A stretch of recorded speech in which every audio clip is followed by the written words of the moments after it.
Hello everyone. So welcome back again to this NCERT series. और इस video में हम लोग डिस्कस करेंगे इलेक्ट्रोमैग्नेटिक वेव्स के सॉल्यूशंस। ठीक है। सो this is the last chapter of your first part of 12th physics. ठीक है। इसके बाद जो दूसरे चैप्टर्स होंगे, इसके बाद के चैप्टर्स जो होंगे वो पार्ट 2 में तुमको मिलेंगे। ठीक है। So let us start the video. So सबसे पहला क्वेश्चन देखो।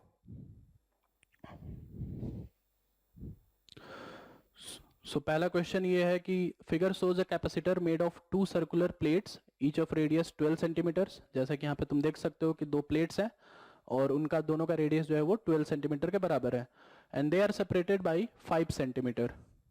ठीक है। So the capacitor is being charged by an external source not shown in the figure. The charging current is constant and is equal to 0.15 ampere. तो DC current से basically इसको charge किया जा रहा है। So calculate the capacitance and the rate of change of potential difference between the plates. तो सबसे पहले कैपेसिटेंस निकालते हैं। ये एक टाइप से पैरेलल प्लेट कैपेसिटर्स हैं। दो प्लेट्स जो है एक दूसरे के पैरेलल में रखे गए हैं। सो कैपेसिटेंस की वैल्यू जो है A epsilon not by D से दिया जा सकता है। सेम वही फॉर्मूला जो नॉर्मल प्लेट्स के लिए लगाते हैं वही फॉर्मूला यहाँ पे भी लगा सकते हैं। सो एरिया की वैल्यू जो होगी यहाँ पे पाई आर स्क्वायर के बराबर हो जाएगी into epsilon not by D. So values put करते हैं। सो पाई इंटू रेडियस, रेडियस दे रखा है 12। सो 12 इंटू 12 बाई 100 इंटू 100, इसको ऐसा यूनिट में कन्वर्ट कर रहा हूं मैं, into epsilon not that is 8.8 into 10 raised to power -12 divided by D. D is 5 centimetre. So ये हो जाएगा 5/100। सो यहाँ पे जब इसको तुम सॉल्व करोगे तो ये सॉल्व करने के बाद ये नियर अबाउट 8 पिको फैरेड के आसपास आंसर आएगा। ठीक है। पाई को 3.14 रख लेना और इसको सॉल्व करोगे तो इतनी वैल्यू आएगी। एनसीईआरटी के पीछे जो आंसर दे रखा है वो अराउंड 80 पिको फैरेड का आंसर दे रखा है, जो कि गलत है। आंसर जो होगा वो 8 पिको फैरेड होगा। कैलकुलेट करके तुम यहाँ पे चेक कर लेना। नंबर ऑफ जीरो जो होंगे exactly 10 raised to power -12 into 8 होगा। सो ये कैपेसिटेंस की वैल्यू है। दूसरा अपने से पूछा जा रहा है कि what is the range change of potential, rate of change of potential. So इसी का दूसरा पार्ट जो है rate of change of potential means DV by D T पूछा जा रहा है। सो पोटेंशियल को लिखा जा सकता है Q by C for a capacitor. So इसको लिखा जा सकता है कैपेसिटेंस तो कांस्टेंट होता है, इसको बाहर निकाल सकते हो डिफरेंशियल से। सो ये हो जाएगा 1 by C into D Q by D T. D Q by D T is your current. So ये हो जाएगा करंट अपॉन सी। करंट की वैल्यू भी दे रखी है तुम्हें 0.15 एम्पियर के बराबर है ये। सो ये जो वैल्यू होगा ये हो जाएगा 0.15 डिवाइडेड बाय कैपेसिटेंस जो कि अभी हमने निकाला था 8 पिको फैरेड के बराबर। सो ये हो जाएगा, इसको तुम ऊपर भेज दो, 8 से इसको डिवाइड करो तो ये लगभग तुमको मिलेगा 1 and 8 18 1.8 into 10 raised to power, ये ऊपर चला जाएगा तो 12 हो जाएगा और ये दो जीरो नीचे। सो ये 10, इतना तुमको लगभग मिलेगा 1.8 into 10 raised to power 10 volt per second. Volt per second के आसपास इतना तुम्हारा आंसर आएगा। ये पहले पार्ट का दूसरा हिस्सा है, हिस्से का आंसर है। ठीक है। अब बी पार्ट पे चलते हैं। Obtain the displacement current across the plates. So bye Maxwell equation तुमको ये पता है कि जो डिस्प्लेसमेंट करंट होगा इस कैपेसिटर में वो कंडक्शन करंट के बराबर ही होगा, जो कि होगा 0.15 एम्पियर के बराबर। ये है तुम्हारा कंडक्शन करंट। ठीक है। मैक्सवेल का लॉ जो है पीछे प्रूव भी किया गया है एनसीईआरटी में, वो तुम वहां से चेक कर सकते हो। ये तुम्हारा बी पार्ट का आंसर है। Next C part, is Kirchhoff first rule valid at each plate? तो यस इट इज वैलिड। कहीं पे भी जंक्शन का लॉ जो है ब्रेक नहीं हो रहा है। यहां से करंट एंट्री हो रही है कंडक्शन, वो कन्वर्ट हो रहा है तुम्हारा डिस्प्लेसमेंट करंट में और डिस्प्लेसमेंट करंट वापस से कन्वर्ट हो रहा है तुम्हारा कंडक्शन करंट में और वो आगे निकल रहा है। सो एक कॉन्टिन्यूटी बनी हुई है करंट की। ठीक है। लेकिन बस यहाँ पे ये ध्यान रखना है कि जब तुम आंसर यस बोल रहे हो तो यहाँ पे सिर्फ कंडक्शन करंट के लिए किरचॉफ नहीं लग रहा है, कंडक्शन प्लस डिस्प्लेसमेंट करंट दोनों के लिए ये इकट्ठा किरचॉफ लग रहा है। So yes, but Kirchhoff is getting applied on conduction plus displacement current. ठीक है। सेकेंड नंबर क्वेश्चन पे आते हैं. A parallel plate capacitor made of circular plates each of radius r is equal to 6 centimetre and has a capacitance of 100 picofarad. ठीक है. The capacitor is connected to a 230 volt AC supply. So this is the RMS value of supply, जैसा हम लोगों ने पिछले video में भी देखा था, with angular frequency of 30 radian per second. So what is the RMS value of conduction current? So RMS value of conduction current Vrms upon x of c होगा. x ऑफ c मीन्स इसका capacitive resistance. So इसका जो capacitive resistance होता है वो 1 upon omega c के बराबर होता है. सो ये हो जाएगा Vrms into omega into c. So values put करते हैं. Vrms की वैल्यू जो है वो 230 है, ओमेगा की वैल्यू दे रखी है डेट इज 300 एंड c की value that is 100 picofarad. So 100 into 10⁻⁻12. So यहां से तुम मल्टीप्लाई करोगे इनको तो ये हो जाएगा 9, ये हो जाएगा 6, ये हो जाएगा 0.00 1 2 3 4 5 6. सो ये हो जाएगा 10⁻⁻6 एम्पियर. सो 6.9 माइक्रो एम्पियर तुम्हारा आंसर मिलेगा. Is the conduction current equal to the displacement current? Then yes, obviously again for the same reason जो हमने पिछले क्वेश्चन में डिस्कस किया था. Determine the amplitude of B at a point 3 centimetre from the axis.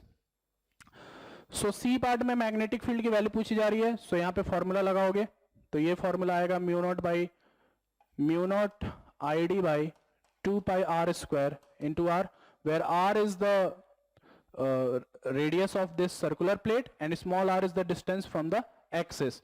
वही same formula लगाया जा सकता है जो फॉर्मूला जो है हमने नॉर्मल करंट के लिए यूज करते हैं पहले. जैसे मैग्नेटिज्म में जो हमने फॉर्मूला सीखा था वही सेम फॉर्मूला यहाँ पे तुम लगा सकते हो.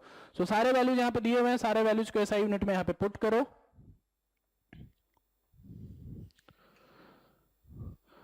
सो पुट करने के बाद यहां पे आंसर मिलेगा 1.63 इंटू 10⁻⁻11 टेस्ला. सो ये इसका मैग्नेटिक फील्ड होगा, यहां पे ऐसे निकाल सकते हो. ठीक है. Coming to the next question, that is question number 3. What physical quantity is same for X-rays of this wavelength, red light of this wavelength and radio waves of this wavelength? तो कॉमन चीज तो ये है कि तीनों जो है वो एक इलेक्ट्रोमैग्नेटिक वेव है. सो इसका मतलब ये है कि तीनों का जो स्पीड होगा वैक्यूम में वो स्पीड ऑफ लाइट के बराबर होगा. So common thing is speed. So speed is same for all in vacuum, जो कि 3 इंटू 10⁸ मीटर पर सेकेंड के बराबर है. ये इसके बराबर होगा. ठीक है. Next question number 4. A plane electromagnetic wave travels in vacuum along z direction. What can you say about the direction of its electric field and magnetic field? ठीक है. तो अगर वेव जो है z डायरेक्शन में चल रहा है तो तुमको एक पता होना चाहिए कि इलेक्ट्रोमैग्नेटिक वेव्स में इलेक्ट्रिक फील्ड और मैग्नेटिक फील्ड एक दूसरे के परपेंडिकुलर होते हैं और इन दोनों के परपेंडिकुलर वेव का प्रोपगेशन होता है. सो अगर मान लो जेड डायरेक्शन में तुम्हारा वेव प्रोपगेट हो रहा है तो एक्स और वाई प्लेन में तुम्हारा इलेक्ट्रिक फील्ड और मैग्नेटिक फील्ड है. एक्स में इलेक्ट्रिक फील्ड या मैग्नेटिक फील्ड दोनों में से कोई एक हो सकता है या इसमें भी हो सकता है. ठीक है. या तो सिंपली एक्स में या सिंपली वाई में, या तो ऐसे भी हो सकता है कि यहां पे इलेक्ट्रिक फील्ड है और यहां पे मैग्नेटिक फील्ड है. सो एक्स वाई प्लेन में कहीं पे भी इलेक्ट्रिक फील्ड और मैग्नेटिक फील्ड होगा बशर्ते दोनों एक दूसरे के परपेंडिकुलर होगा. ठीक है. So coming to the next part. If the frequency of the wave is 30 megahertz, what is its wavelength? So wavelength के लिए वेलोसिटी अपॉन फ्रीक्वेंसी कर सकते हैं. Velocity is speed of light that is 3 into 10⁸ and frequency is 30 megahertz. So ये हो जाएगा 10 metre के बराबर. यहाँ पे जीरो बैलेंस हो जाएंगे, एक जीरो इसका रह जाएगा. सो ये 10 मीटर के बराबर हो जाएगा. ये क्वेश्चन नंबर 4 है. Coming to the next question, question number 5. So question number 5 है कि radio can tune in to any station in the 7.5 megahertz to 12 megahertz band. What is the corresponding wavelength? तो frequency का range ये है, अपने को wavelength का range निकालना है. तो वेवलेंथ का रेंज जो होगा वो 7.5 मेगाहर्ट्ज, ये फ्रीक्वेंसी का रेंज है, ये फ्रीक्वेंसी का रेंज है. ठीक है. सो लैम्डा का रेंज निकालने के लिए स्पीड अपॉन फ्रीक्वेंसी कर दो. सो ये हो जाएगा 3 into 10⁸ by 7.5 into 10⁶ to 3 into 10⁸ by 12 into 10⁶ metre. ठीक है. सो स्पीड अपॉन फ्रीक्वेंसी से लैम्डा का रेंज निकाला जा सकता है. सो यहां पे आएगी 40 टू 25 मीटर. ठीक है. तो इस फ्रीक्वेंसी रेंज के लिए ये लैम्डा की रेंज मिलेगी तुम्हें. ठीक है. ठीक है. Coming to the next question, that is question number 6. A charged particle oscillate about its mean equilibrium position with a frequency of this much. What is the frequency of the electromagnetic waves produced by the oscillator? So hertz experiment के ऊपर ये question है. जिस frequency से oscillation होगा उसी frequency से electromagnetic wave भी बनेगा. सो इस वजह से हम डायरेक्टली ये बोल सकते हैं कि frequency of electromagnetic wave is 10⁹ hertz.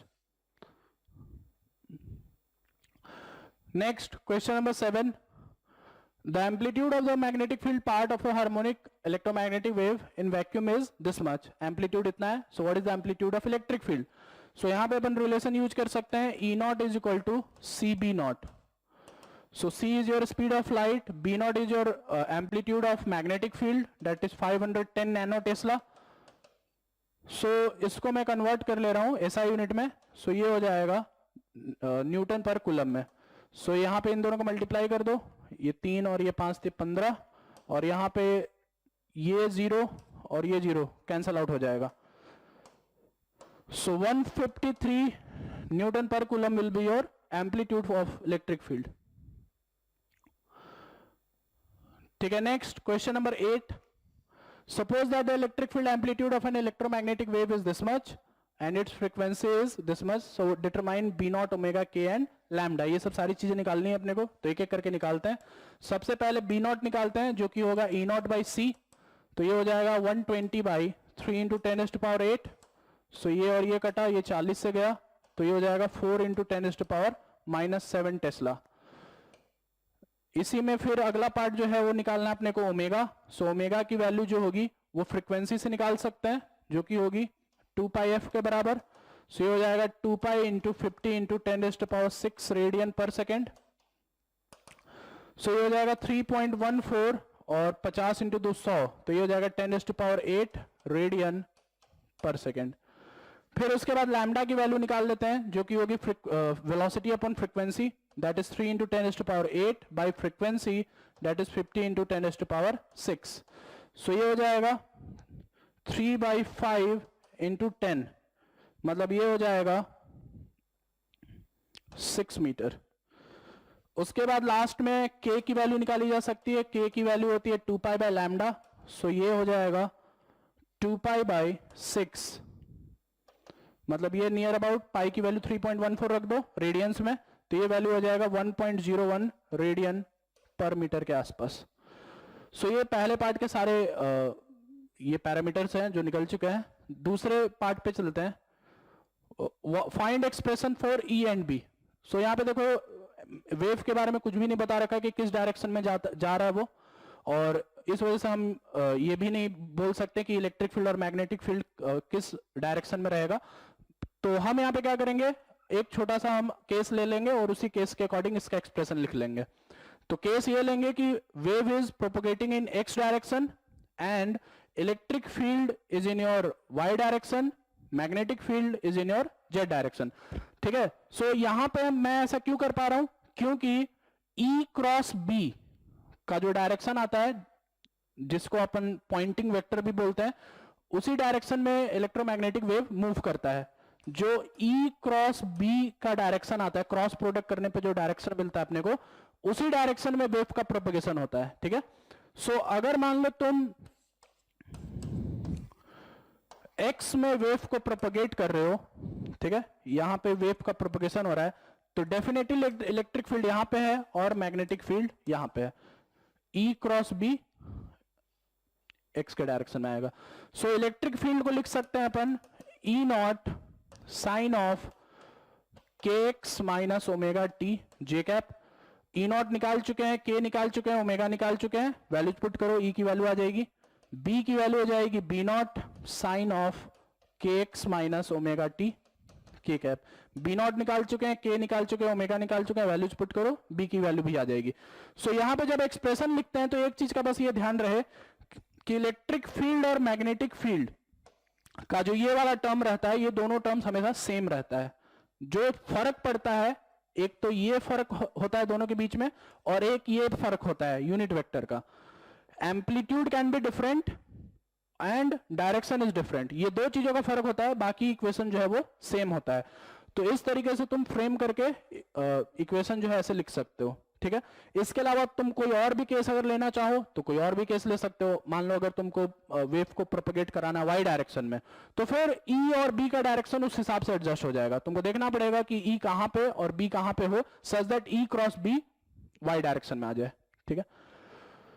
सो ये क्वेश्चन नंबर 8 है। अगले क्वेश्चन पे चलते हैं, क्वेश्चन नंबर 9। सो 9th क्वेश्चन देखो, the terminology of different parts of the electromagnetic spectrum is given in the text. तो पीछे तुम बुक खोल करके देखना, वहां पे पूरा रेंज दिया हुआ है।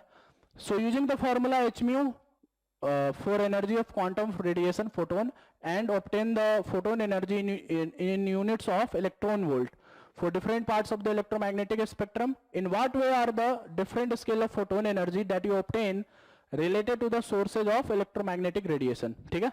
सो यहां पे देखो क्या करना है, एनर्जी को निकालना है एच म्यू का यूज करके, लेकिन इलेक्ट्रॉन वोल्ट में निकालना है। तो इलेक्ट्रॉन वोल्ट में निकालने के लिए हमें इसको 1.6 इंटू 10⁻⁻19 से डिवाइड करना पड़ेगा।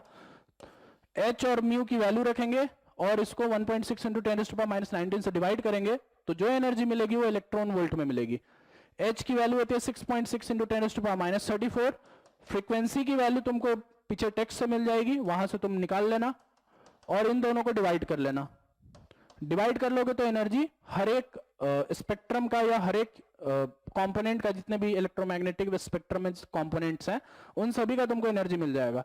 सो एनर्जी निकालने के बाद तुम ये देखोगे कि हर एक का जो एनर्जी है वो इलेक्ट्रॉन वोल्ट्स में बहुत कम डिस्टेंस पे है। कम डिस्टेंस पे बोलने का मतलब ये है कि एनर्जी में बहुत ज्यादा चेंज नहीं है, बहुत बड़ा गैप नहीं है, बहुत ही कम गैप है, और बहुत ही कम गैप में ये सारे स्पेक्ट्रम जो है ऐसे रखे हुए हैं, ठीक है। सो ऑब्जर्वेशन के लिए यही लिख सकते हो कि energy in electron volts for all the electromagnetic spectrum are spaced with a few gap between them, इस तरीके से लिख सकते हो। ये क्वेश्चन नंबर 9 का आंसर हो जाएगा। So last, coming to the question number 10, in a plane electromagnetic wave, the electric field oscillates sinusoidally at a frequency of this much and amplitude this much. So what is the wavelength of the wave?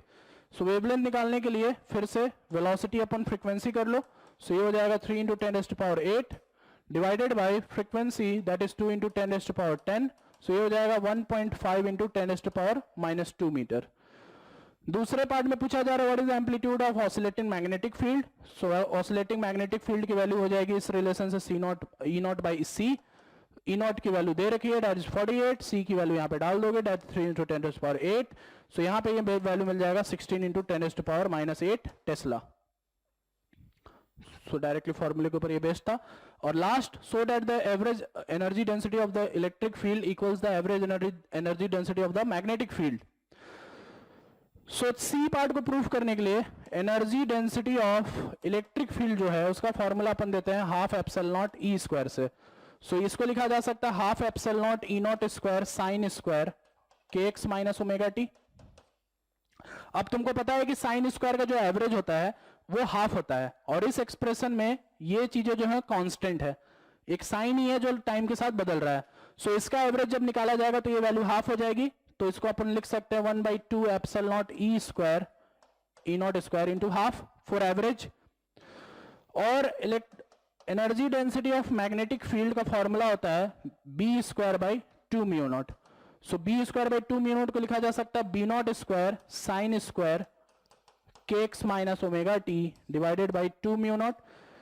By using the relation B not is equal to U not by सी, और mu not की जगह पे हम ये वाला expression use करेंगे, C is equal to under root mu not epsilon not. So यहां से स्क्वायर करोगे तो C square is equal to 1 by mu not epsilon not हो जाएगा, मतलब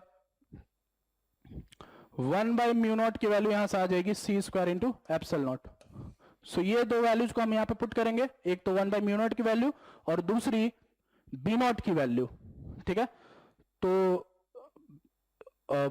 बी नॉट की वैल्यू यहां से हो जाएगी E not square by C square, और नीचे 2 म्यू नॉट की वैल्यू हो जाएगी 2 into C square into epsilon not.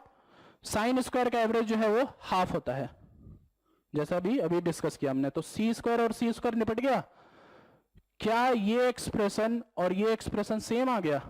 देखो 1/4 epsilon not E not square, और यहां पे भी 1/4 epsilon not E not square. So average density, average energy density of electric field और मैग्नेटिक फील्ड, ये दोनों बराबर होता है।